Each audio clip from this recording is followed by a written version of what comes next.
வேளையிலே நாங்களும் ஆராதிக்க வந்திருக்கிறோம். ஆவியோடு உண்மையோடு நாங்கள் தொழுது கொள்ள வேண்டும். ஆண்டவரே, ஒவ்வொரு ஜனங்களுக்கும் கர்த்தர் உதவி செய்யணுமாய் ஜெபிக்கிறோம். ஆராதனைக்கு எதிரான எல்லா தடைகளையும் மாற்றி வர வேண்டிய ஆராதிக்க வேண்டிய எல்லா ஜனங்களையும் கொண்டு வாரும் கர்த்தாவே. துதிகளின் மத்தியில் வாசம் பண்ணுகிற ஜீவனுள்ள தேவத்தாவே, எங்கள் நடுவே அசைவாடுங்கப்பா. ஆண்டவரே ஸ்தோத்திரம். ஆராதிக்கிறவனை தொழுது கொள்ளுகிற ஒவ்வொருவருடைய வாழ்க்கையிலும் ஆண்டவரே, நாளிலும் ஆண்டவரே அற்புத அதிசயங்களை கர்த்தர் செய்ய வேண்டுமாய் ஜெபிக்கிறோம். உடைய வார்த்தைகள் மூலமாய் ஒவ்வொரு ஜனங்களோடும் இந்த நாளில் பேசுங்க ஆண்டவரே.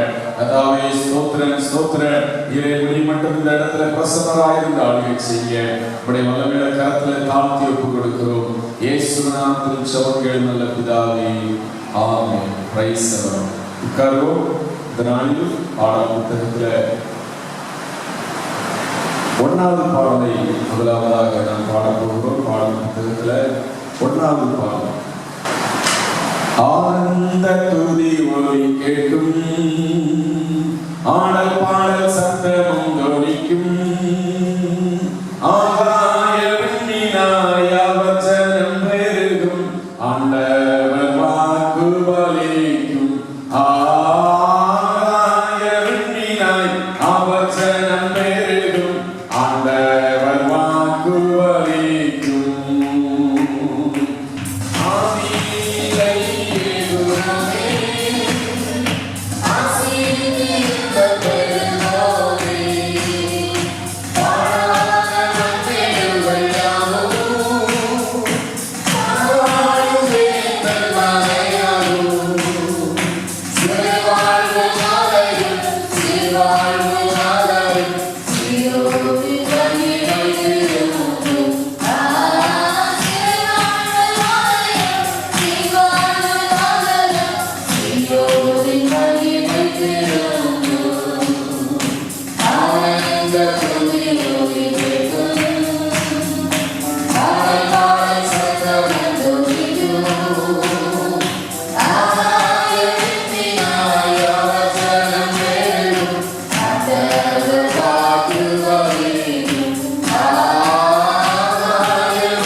பாடலை பாடுவோம்.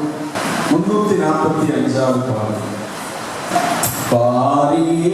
பாரீரருணோதயம் போல் உதித்து வரும் இவர் யாரோ, பாரீரருணோதயம் போல் உதித்து வரும் இவர் யாரோ, முகம் சூரியன் போல் பிரகாசம்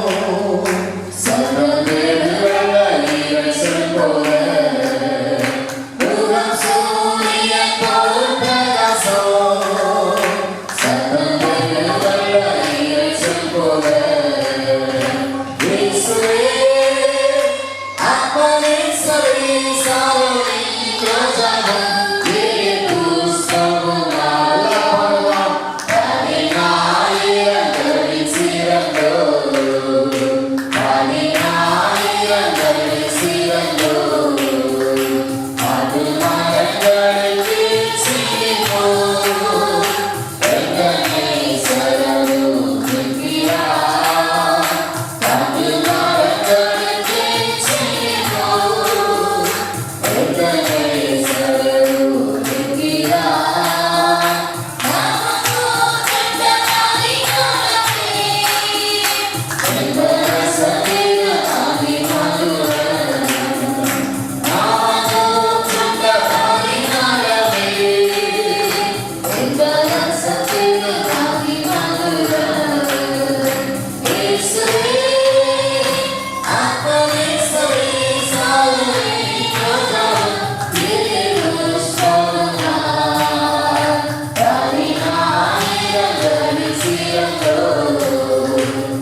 மகிழ்ந்திடுவேன் நான் கர்த்தருக்குள், களிகூறுவேன் என் தேவனுக்குள், ரட்சிப்பின் தேவனுக்குள்.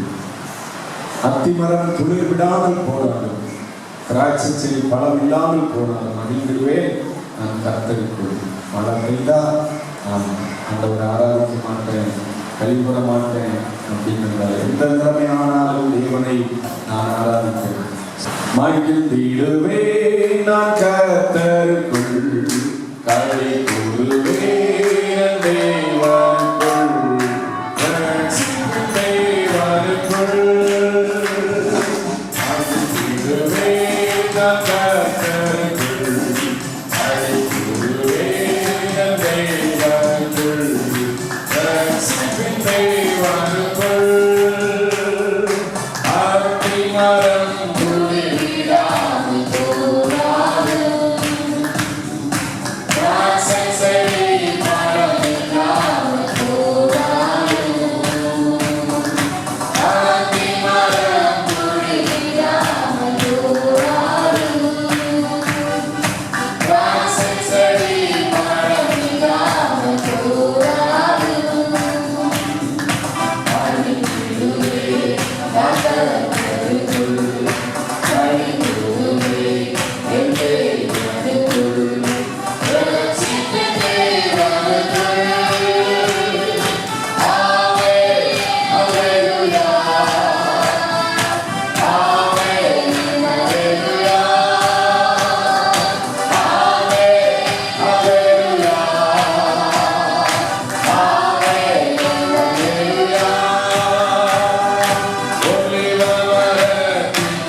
கடைசியாக பாடல் புத்தகத்தில் 756வது பாடலை நாம் வந்தால் படித்து பாட போகிறோம். 756வது பாடல்.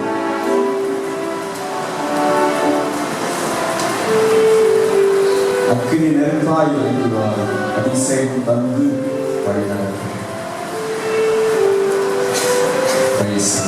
எல்லாருடைய சமூகத்தில் ஒரு வாஞ்சியோடு நாளிலே கர்த்தரை தம்முடைய அபிஷேகத்தினால் நிரப்பி ஆளிலே செய்யும்படியாய் ஒப்பு கொடுத்த பாடலை பாடிக்கொள்கிறோம். அக்கினி நெருப்பாய் இறங்கி வாருங்கள், அபிஷேகம் தந்து வழி நடத்தும். அக்கினி நெருப்பாய் இறங்கி வாருங்கள், அபிஷேகம் தந்து வழி நடத்தும்.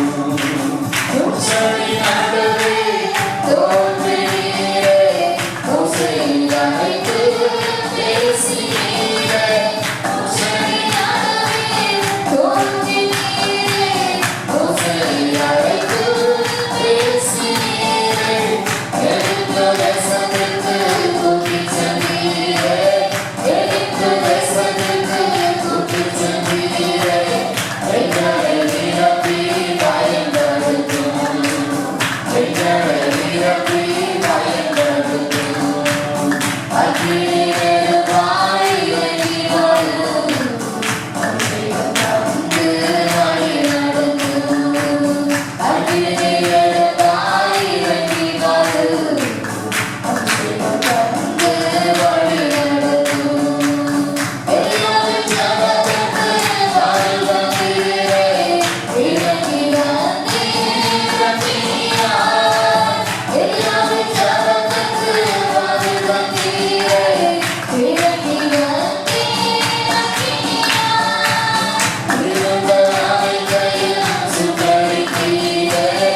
பரிசுத்தரே சிங்காசனத்தில் வீற்றிருக்கும் பரிசுத்தரே பரிசுத்தரே ஆதியும் அந்தமும் ஆனவரே அல்பாவும் மேகாவும் ஆனவரே ஆதியும் அந்தமும் ஆனவரே இயேசுவே அல்பாவும் மேகாவும் ஆனவரே ஆராதனை உமக்கே ஆராதனை ஆராதனை உமக்கே ஆராதனை ஆராதனை உமக்கே ஆராதனை ஆராதனை உமக்கே ஆராதனை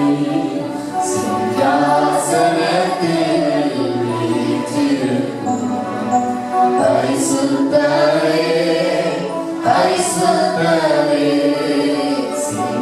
சிங்காசனத்தில் வீற்றிருக்கும் பரிசுத்தரே பரிசுத்தரே பரிசுத்தமும் சத்தியமும் ஆவியின் திறவுகோலை உடையவரே பரிசுத்தமும் சத்தியமும் ஆவியின் திறவுகோலை உடையவரே ஆராதனை உமக்கே ஆராதனை சிறுகரை உமை ஆராதிக்கிறோம் ஆராதனை உமக்கே ஆராதனை ஆராதனை உமக்கே ஆராதனை சிங்காசனத்தில் பரலோக சிங்காசனத்திலே வீற்றிருந்து எல்லாவற்றையும் காண்கிறது எல்லாரையும் அழைத்து நடத்துகிறது சிங்காசனத்தில் வீற்றிருக்கும் பரிசுத்தரே பரிசுத்தரே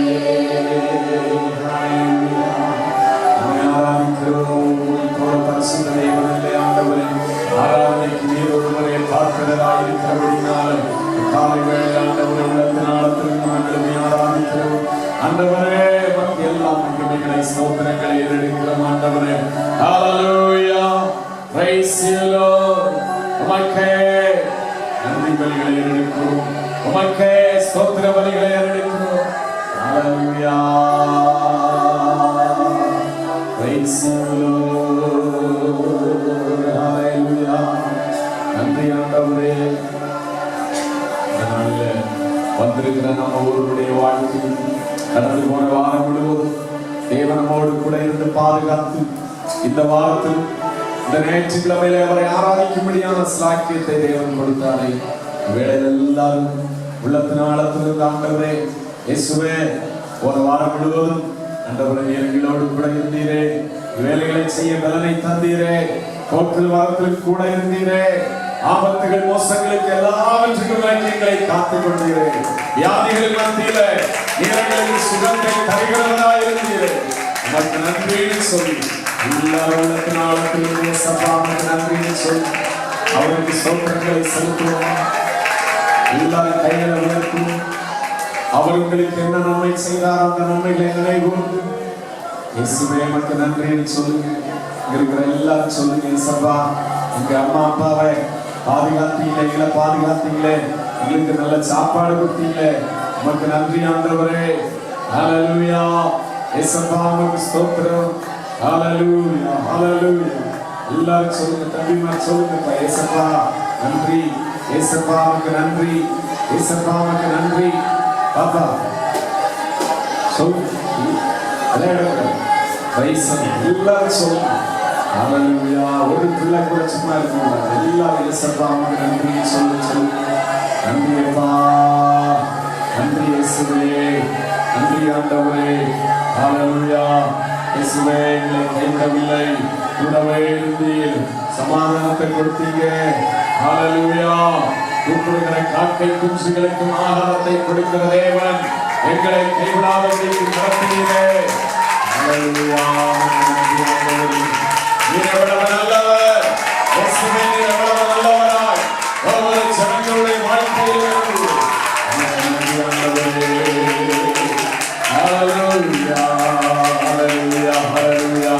சத்துருடைய சத்துருக்களை விட்டுவிடாதபடி காண்டவர் உம்முடைய பிள்ளைகளாய் ஒவ்வொருவரையும் நடத்துகிறே அப்பா.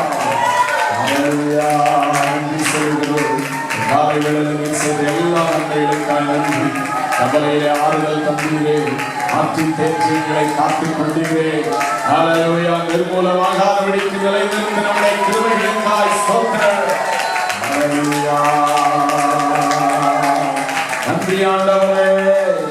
கர்த்தர் செய்த உபகாரங்களுக்காய் இந்த காலையிலே நாங்கள் ஒவ்வொருவரும் ஆண்டவரை உள்ளத்தின் ஆழத்திலிருந்து மனதார மக்கள் நன்றி செலுத்துகிறோம்.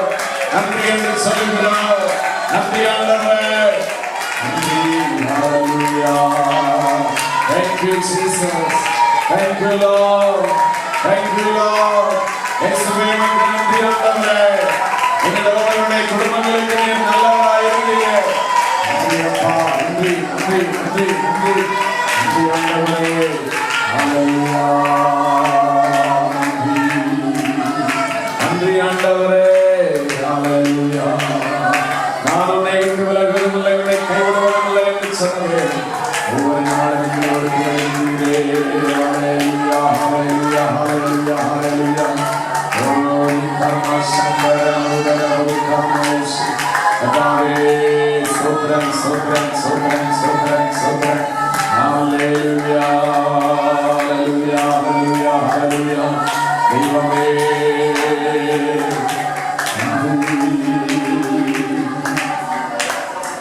நடத்தி வந்தவரை கிருபைகளுக்காய் நன்றி. ஹல்லேலூயா. அதுவரை எங்களை காத்த தேவனே, எங்களை கைவிடாதபடி ஜீவிய காலமெல்லாம் நீர் வழி நடத்த வல்லமையுள்ளவராயிருக்கு. இந்த தேவன் என்றைக்கும் உள்ள சதா காலங்களில் நம்முடைய தேவன் முடிவறிந்தும் நடத்துவார் என்று சொல்லி நாம் சொல்கிறோம். ஹல்லேலூயா. கைவிடாதபடிக்கு நடத்துகிற தேவன். ஹல்லேலூயா. ஹல்லேலூயா. நன்றி ஆண்டவரே. நன்றி இயேசுவா. ஹல்லேலூயா. எத்தனை நன்றி ஆண்டவரே. ஸ்தோத்திரங்களை சொன்னாலே உமக்கு போதாது ஆண்டவரே. ஹல்லேலூயா. நன்றி நன்றி நன்றி நன்றி. ஆமென். Praise the Lord. காலை வேளையில் நன்மை செய்த தெய்வத்துக்கு நன்றி ஆராதனை செலுத்தும்படியாய் தேவன் நமக்கு கிருபை பாராட்டினபடினால் எல்லாரும் ஸ்தோத்திரம் பண்ணுவோம். சோதரன் சோதரன் சோதரன் சோதரன். ஆமென். ஸ்தோத்திரம். இதுவரைக்கும் நம்மை காத்த தேவன் இனிமேலும் ஒவ்வொரு குடும்பங்களையும் கைவிடாதபடிக்கு அவர் நடத்த போறபடினால் ஸ்தோத்திரம் பண்ணுவோம். Price the Lord. Hallelujah. Hallelujah. Amen. Praise the Lord. கேட்க போற தேவனுடைய வார்த்தைகளுக்காக எல்லாரும் கண்களை மூடி செபிப்போம். நல்ல ஆண்டவரே, அருமையான இந்த நாளிலும் ஆண்டவரே, இந்த ஆராதனை மத்தியில ஜீவனுள்ள தேவனாகி உம்மை நாங்கள் இதுவரைக்கும் ஆராதிக்கவும் தொழுது கொள்ளவும் உமக்கு காணிக்கைகளை கொடுக்கவும் தேவன் உதவி செய்தபடினால ஸ்தோத்திரம். கொடுத்த கரங்கள் ஒவ்வொன்றையும் தேவன் அதிகமாய் ஆசீர்வதியும் நூறத்தனையாய் அவர்களுக்கு திருப்பிக் கொடும். இந்த வேளையிலும் ஆண்டவரே, ஜீவனுள்ள வார்த்தைகளை நாங்கள் தியானிக்க போகிறோம். உடைய வசனம் கால்களுக்கு தீபம் பாதைக்கு வெளிச்சமாய் இருக்கிறது என்று சொல்லி வேதம் சொல்லுகிறதே. ஆண்டவரை வாழ்க்கைக்கு வெளிச்சமான ஆண்டவர சத்தியங்களை இந்த ஜனங்களுக்கு இன்றைக்கு தேவன் போதித்து கொடுக்கிறோமாய் சொல்கிறோம். வார்த்தை அன்பி குணமாக்குகிற தேவன் கிரியை செய்யும். ஆண்டவரே ஸ்தோத்திரம். உடைய ஜனங்கள் ஒவ்வொருவருக்கும் வார்த்தைகள் ஆண்டவரே தைரியத்தையும் விடுதலையும் கொடுக்கிற வார்த்தைகளாய் இருக்க சொல்லிக்கிறோம். இயேசு நாமத்தில் ஜெபங்கள் நல்ல பிதாவே. ஆமென். உட்காருவோம். இந்த நாளிலும்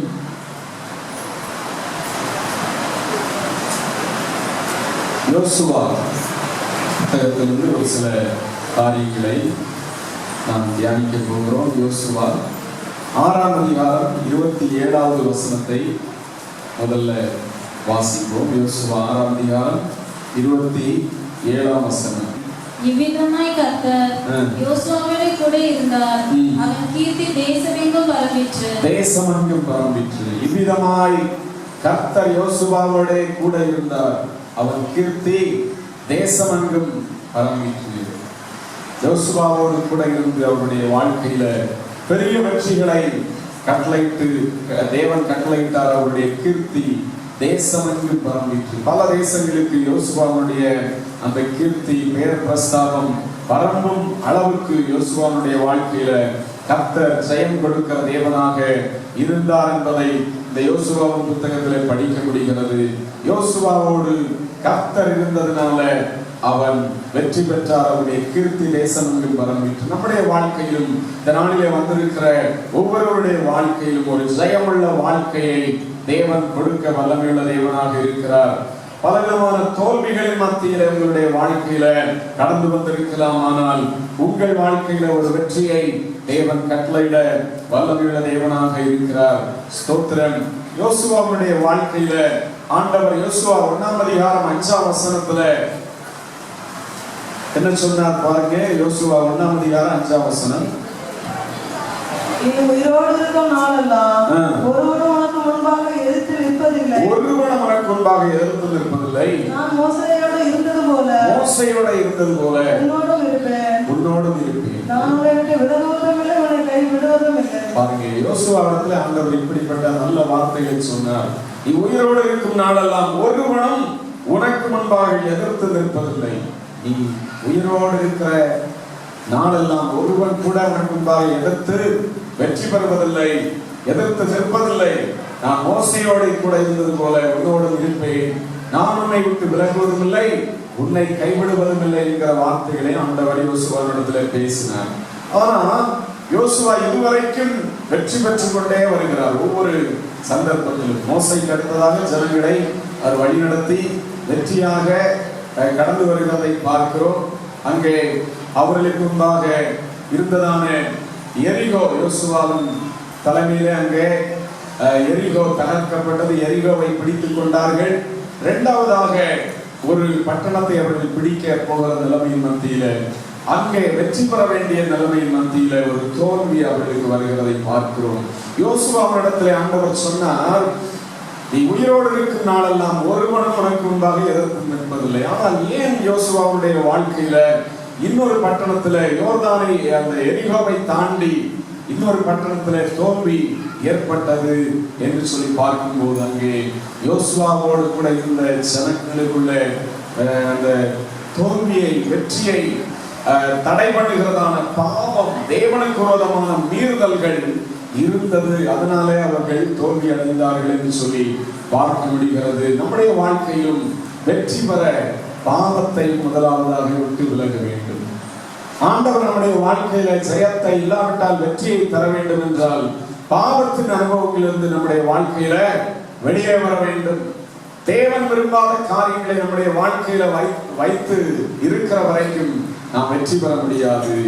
பாருங்க, யோசுவா 7ஆம் அதிகாரத்துல 5 முதல் 6 வரை உள்ள வசனங்களை நாம் படிப்போம். ஆயிரின் மனுஷர் அவர்களில் ஏறக்குறைய 36 பேரை வெட்டி போட்டார்கள். பட்டண வாசலின் வெளி துவங்கி சேவாரி மட்டும் அவர்களை துரத்தி மலை இறக்கத்திலே அவர்களை வெட்டினார்கள். ஜனங்களின் இருதயம் கரைந்து தண்ணீராய் போயிற்று. அப்பொழுது யோசுவா வஸ்திரங்களை கிழித்துக் கொண்டு இஸ்ரவேலின் மூப்பரும் சாயங்காலம் மட்டும் கர்த்தரின் கர்த்தருடைய பெட்டிக்கு முன்பாக கரையிலே முகமுப்பர விழுந்து அப்படியே விழுந்து கிடக்கிறார்கள். தலைகளின் மேல் பொழுதினை போட்டுக்கொண்டு கிடந்தார்கள். பாருங்க, நான் முதல்ல படிச்சோம் யோசுவா 1ஆம் அதிகாரம் 5ஆம் வசனத்துல, உயிரோடு இருக்கும் நாளெல்லாம் ஒருவன் உனக்கு முன்பாக எதிர்த்து நிற்பதில்லை, உனக்கு வெற்றியை நான் தருவேன், நான் உன்னை விட்டு விலகுவதும் இல்லை, உன்னை கைவிடுவதும் இல்லை. ஆனால் இங்கே ஆயி என்கிற ஒரு சின்ன பட்டணத்துக்கு அவர்கள் போயிருக்கும் போது அங்கே அந்த ஆயின் மனுஷன் இவர்கள் வெற்றி பெறுவதற்கு பதிலாக ஆயி பட்டணத்தினுடைய ஜனங்கள் எழும்பி இஸ்ரவேல் ஜனங்களிலே 36 பேரை வெட்டி போட்டார்கள். பட்டண வாசலின் வெளி துவங்கி செபாரி மட்டும் அவர்களை துரத்தி மலை இறக்கத்திலே அவர்களை வெட்டினார்கள்.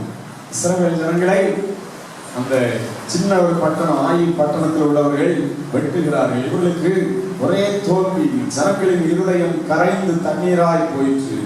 அப்பொழுது யோசுவா பார்க்கிறார், என்னடா இது, ஆண்டவர் சொன்னார் உன்னோடு கூட இருப்பேன், உனக்கு வெற்றியை தருவேன், ஏன் எங்களுக்கு இந்த சோதனை அப்படின்னு சொல்லி அழுது புலம்பி அங்கே வஸ்திரத்தை கிழித்துக் கொண்டு அவனும் இஸ்ரவேல் மூப்பர்களும் சாயங்காலம் வரைக்கும் அவர்கள் கர்த்தருடைய பெட்டிக்கு முன்பாக, ஏன் ஆண்டவரே எங்களுக்கு இந்த தோல்வி இன்னைக்கு, ஏன் எங்களுடைய வாழ்க்கையில் இந்த தோல்வி என்று சொல்லி அவர்கள் அழுது கொண்டே பெட்டிக்கு முன்பாக விழுந்து கிடக்கிறார்கள். தங்கள் தலையின் மேல் புழுதிய மண்ணெல்லாம் வாரி போட்டுக் கொண்டு அவர்கள் கர்த்தருக்கு முன்பாக தங்களை தாழ்த்தி, ஆண்டவரை ஏன் இந்த தோல்வி எங்களுக்கு, ஏன் இந்த அவமானம், ஏன் இந்த அவமானம் எங்களுக்கு அப்படின்னு சொல்லி அவர்கள் ஆண்டவரை நோக்கி பார்க்கிறார்கள். பல நேரங்களில் உங்களுடைய வாழ்க்கையில தோல்விகள் சந்திக்கும் போது நீங்க ஆண்டவரை நோக்கி பார்த்திருக்கீங்களா? ஆண்டவர் ஏன் ஆண்டவர் எங்களுக்கு இது நடக்கிறது அப்படின்னு சொல்லி கொஞ்சமாவது ஆண்டவருக்கு முன்பாய் தாழ்த்தி உங்களை சோதித்து பார்க்க அறிந்தவர்களாய் நீங்கள் இருக்கிறீங்களா? தோல்வி தோல்வி தோல்வி தோல்வி அப்படின்னு சொல்லி கண்ணீர் வடித்துக் கொண்டு இருக்கிறதுனால பிரயோஜனம் இல்லை. அவர்கள் யோசுவாவும் மூப்பர்களும், ஆண்டவரை ஏன் எங்களோடு கூட இருப்பேன் என்று சொன்னீரே, நீர் இருந்தபடியினால அந்த எரிகோ பட்டணம் சுக்குநூறாய் உம்முடைய வல்லமையினால் அல்லவா துடித்த போது உடைத்து நொறுங்கி போனது. அந்த தேசத்தை நாங்கள் சுதந்திரித்துக் கொண்டோமே, ஏன் இப்பொழுது எங்களுக்கு இப்படியாய் நேரிட்டது என்று சொல்லி சாயங்காலம் வரைக்கும் விழுந்து கிடக்கிறார்கள். சாயங்காலம் வரைக்கும் ஆண்டவர் நோக்கி விழுந்து கிடக்கிறார்கள். பாருங்க, இந்த ஆயி பட்டணத்தை கொஞ்சம் ஜனங்களே போய் பிடிக்கலாம் அப்படின்னு சொல்லி ஏற்கனவே அவர்கள் எஸ்டிமேட் போட்டிருந்தார்கள். நம்ம எல்லாருமே போக தேவையில்லை, கொஞ்சம் பேர் போனாலே தாயி என்கிறத சின்ன பட்டணத்தை பிடித்து விடலாம் அப்படின்னு சொல்லி அவர்கள் ஆலோசனை பண்ணியிருந்தார்கள். யோசுவா 7ஆம் அதிகாரம் 2 முதல் 4 வரைக்கும் பாருங்க. எல்லாம் பைபிள் எடுத்து பாருங்க. யோசுவா எரிகோவிலிருந்து தெற்கு கிழக்குள்ள பெத்தாவேல் சமீபத்தில் இருக்கிற ஆயி பட்டணத்துக்கு போகும்படி ஆட்களை அனுப்பி, நீங்கள் போய் அந்த நாட்டை வேவு பாருங்கள் என்றார். அந்த மனுஷர் போய் ஆயியை வேவு பார்த்து யோசுவாவிற்கு திரும்பி வந்து அவனை நோக்கி, ஜனங்கள் எல்லாரும் போக வேண்டியதில்லை, 2000-3000 பேர் போய் ஆயியை முறியடிக்கலாம், எல்லா ஜனங்களையும் அங்கே போகும்படி வருத்தப்படுத்த வேண்டியதில்லை, அவர்கள் கொஞ்சம் பேர் தான் என்றார்கள். அப்படியே ஜனங்கள் ஏறக்குறைய 3000 பேர் அவ்விடத்துக்கு போனார்கள். ஆனாலும் அவர்கள் ஆயின் மனுஷருக்கு முன்பாக முறித்தோடினார்கள். பாருங்க, யோசுவா வேவுக்காரரை அனுப்பி அந்த ஆயி பட்டணத்தை குறித்து நீங்கள் செய்தி கொண்டு வாருங்கள் அப்படின்னும் போது அவர்கள் செய்தி கொண்டு வருகிறார்கள். ஒரு 2000-3000 பேர்கள் நம்முடைய படையிலிருந்து போனாலே அந்த பட்டணத்தை நாம் பிடித்து விட முடியும் அப்படின்னு சொல்லி சொன்னபடினாலும் 3000 பேர்களோட கூட அவர் யோசுவா கடந்து போகிறார். ஈஸியா பிடிச்சிடலாம் அப்படின்ற எண்ணத்தோடு கடந்து போகிறார்கள். ஆனால் அவர்கள் நினைத்ததற்கு எதிராய் காரியங்கள் நடந்தது. இஸ்ரவேல் ஜனங்கள் லட்சக்கணக்கான ஜனங்கள் இருந்தார்கள். பாருங்க, 3000 பேர்கள் ஆயி என்கிற பட்டணத்தை எதிர்க்க புறப்பட்டார்கள். இஸ்ரவேல் ஜனங்களில் லட்சக்கணக்கானவர்கள் இருந்தார்கள். அதுல 3000 பேர்கள் மாத்திரம் போனார்கள். ஆனால் அங்கே அவர்கள் தோல்வியை சந்தித்தார்கள். யோசுவா கீழே விழுந்து கிடந்தார் என்று சொல்லி நாம் பார்த்தோம். 7ஆம் அதிகாரத்துல 7 முதல் 9 வரைக்கும் யாராவது படிங்க. யோசுவா, கர்த்தராகிய ஆண்டவரே, அழிக்கும்படிக்கு எமோரியர் கைகளில் ஒப்பு கொடுத்ததற்காகவோ தேவரீர் இந்த ஜனத்தை யோர்தானை கடக்க பண்ணினேன். நாங்கள் யோர்தானுக்கு அப்புறத்தில் மன திருப்தியாக இருந்து விட்டோமானால் நலமாயிருக்கும். ஆண்டவரே, தங்கள் சத்துருக்களுக்கு முதுகை காட்டினார்கள். இப்பொழுது நான் என்ன சொல்லுவேன்? கானானியரும் தேசத்து குடிகள் யாவரும் இதை கேட்டு எங்களை வளைந்து கொண்டு இராதபடி வேறற்ற போக பண்ணுவார்களே, அப்பொழுது உமது மகத்தான நாமத்துக்கு என்ன செய்வீர் என்றார். பாருங்க, யோசுவா கீழே விழுந்து கிடந்த ஆண்டவருடைய சமூகத்துல, ஆண்டவரே, நாங்கள் யோர்தானுக்கு அந்த பக்கம் இருந்து விட்டிருந்தாலே நன்றாக இருக்குமே. இப்பொழுது இந்த தோல்வியை எதிரிகள் கேள்விப்படுவார்கள், இந்த தேசத்து ஜனங்கள் எல்லாம் கேள்விப்படுவார்கள். அப்பொழுது எங்களை அழிக்கும்படியாக அவர்கள் தைரியம் கொண்டு வருவார்களே, உம்முடைய நாமத்துக்கு நீர் என்ன செய்வீர் அப்படின்னு சொல்லி அங்கே யோசுவா ஆண்டவரிடத்துல கண்ணீரோடு கேட்கிறார். ஸ்தோத்திரம்.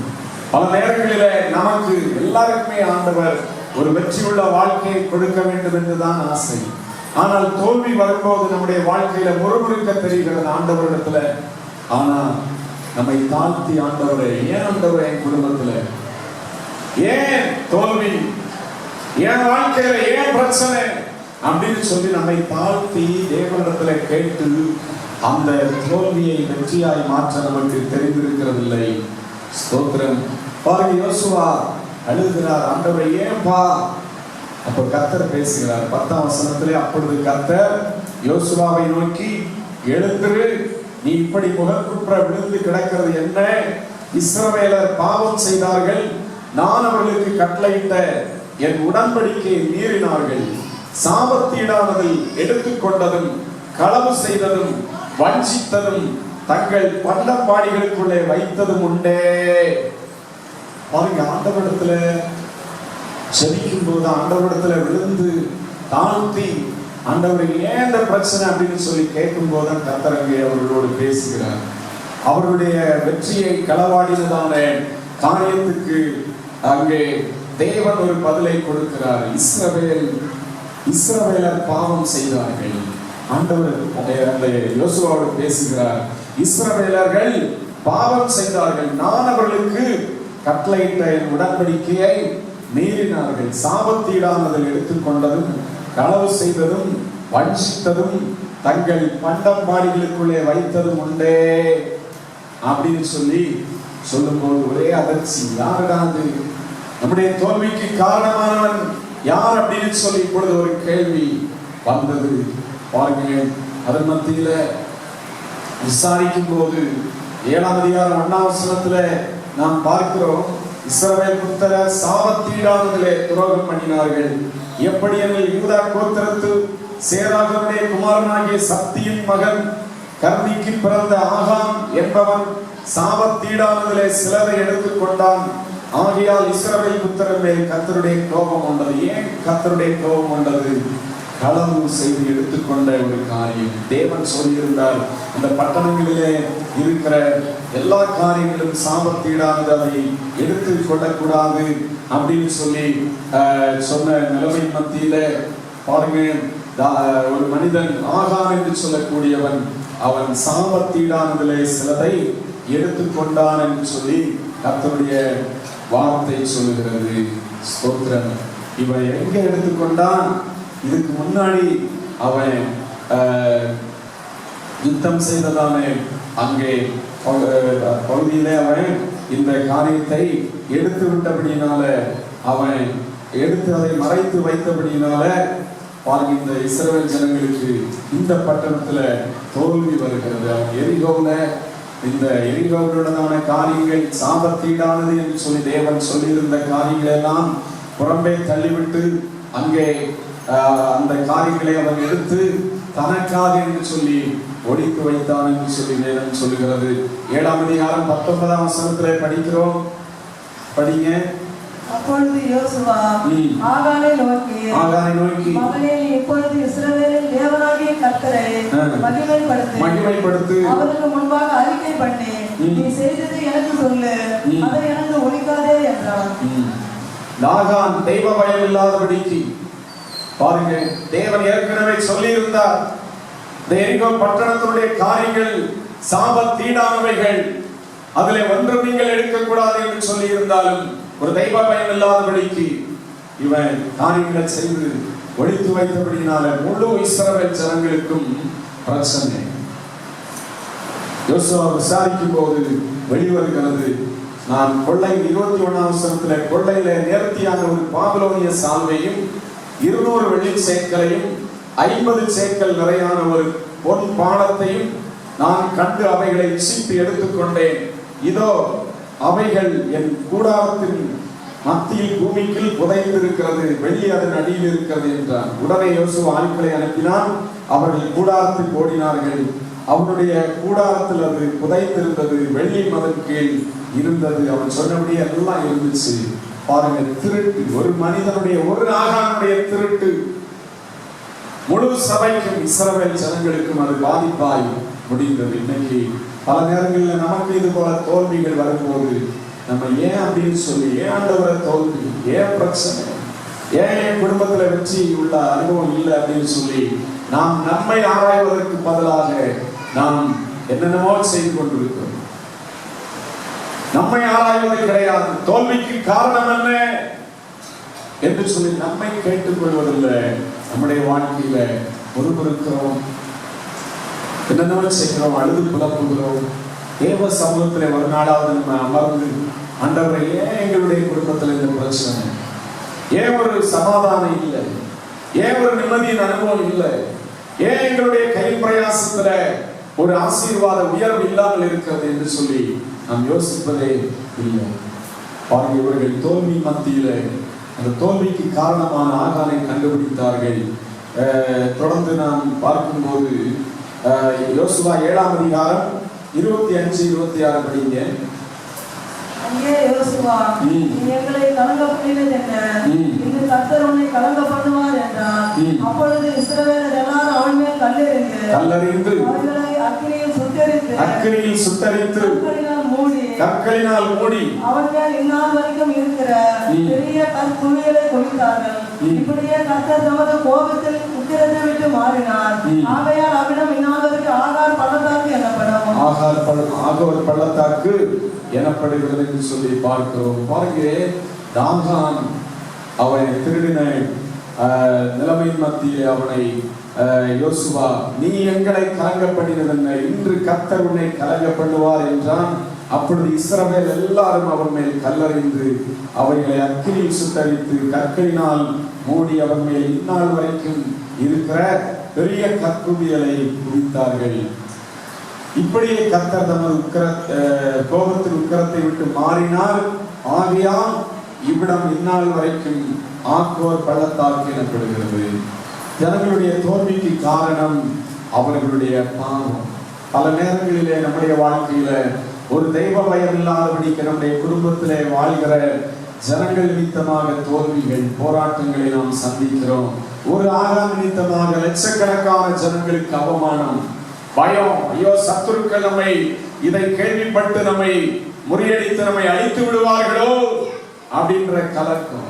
இன்னைக்கு நம்முடைய செயல்பாடுகள் தான் பல நேரங்களிலே நம்மை ஆசீர்வாதத்துக்கு நேராய் நடத்தாதபடிக்கு, நாம் எதிர்பார்க்கிற ஒரு முன்னேற்றத்துக்கு நேராய் இல்லாவிட்டால் ஜெயத்துக்கு நேராய் நடத்தாதபடிக்கு தேவ கோபத்துக்கு ஏதுவாய் இருந்து கொண்டிருக்கிறது. பாருங்கள், இந்த ஆகானை அகற்றின பிறந்தான் ஆண்டவர் தம்முடைய கோபத்தை விட்டு மாறினார் என்று சொல்லி கர்த்தருடைய வசனம் சொல்லுகிறது. ஆகான் உங்களுடைய வாழ்க்கையில, உங்களுடைய குடும்பத்தில் இருக்கிற ஆகான் என்கிற தேவன் விரும்பாத காரியம் எது? அதை நீக்கி கொடுக்க நீங்கள் விரும்புகிற வெற்றியை கர்த்தர் கட்டளையிடுவார்.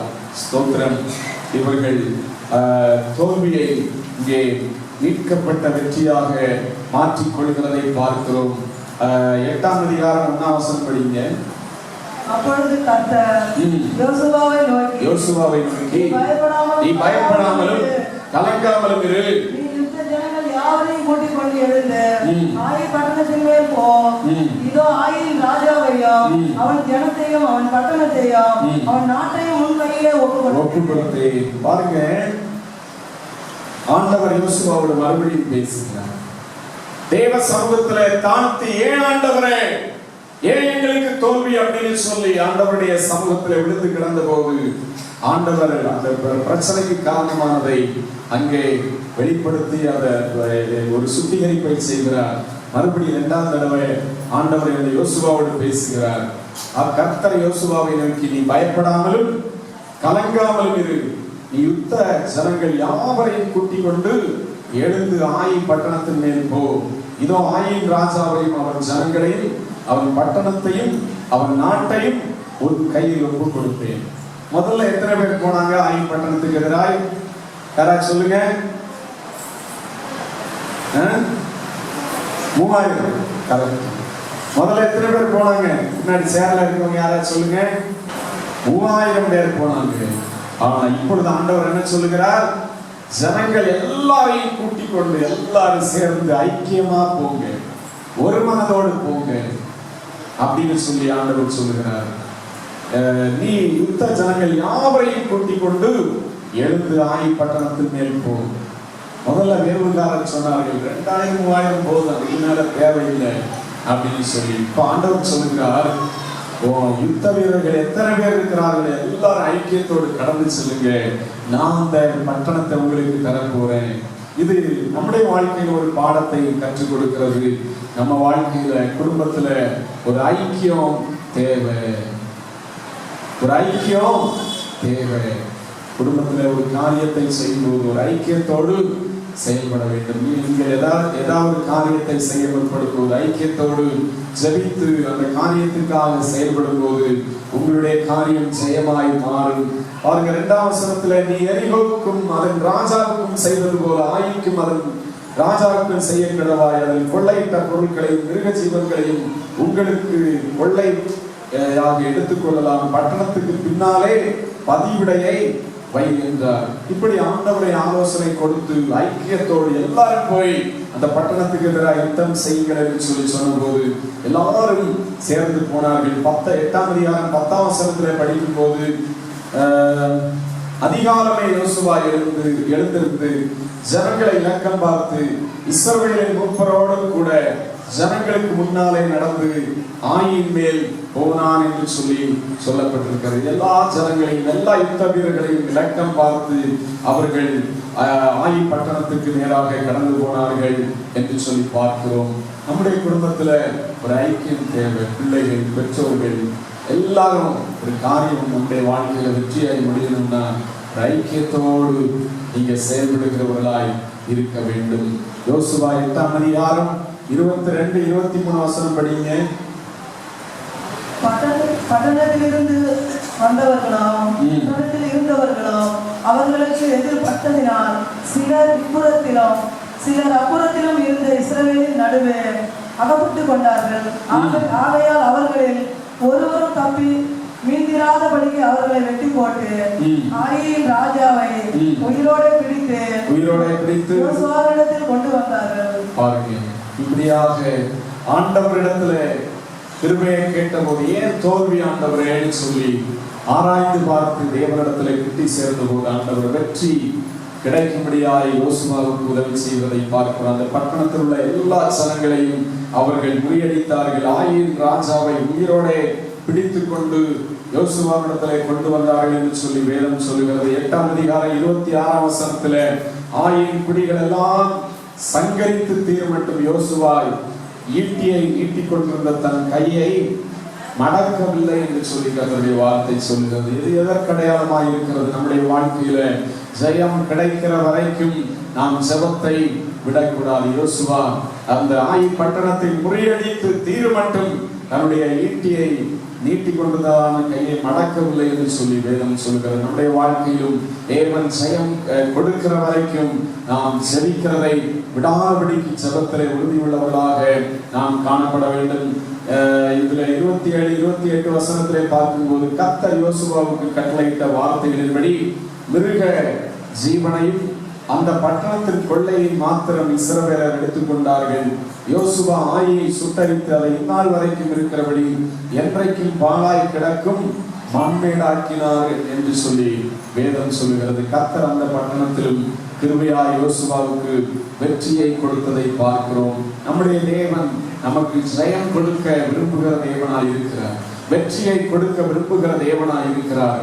ஆனால் நம்முடைய வாழ்க்கையில இல்லாவிட்டால் நம்முடைய குடும்பத்துல தேவனுக்கு புறம்பான, தேவன் விரும்பாத காரியங்களை செய்கிற ஆதானை போன்றதான காரியங்கள் இருக்கும்போது அந்த வெற்றிகள் தடைபட்டு பல நேரங்களிலும் தோல்விகள் ஏற்படுகிறது என்பதை நாம் எண்ணி பார்க்க வேண்டும்.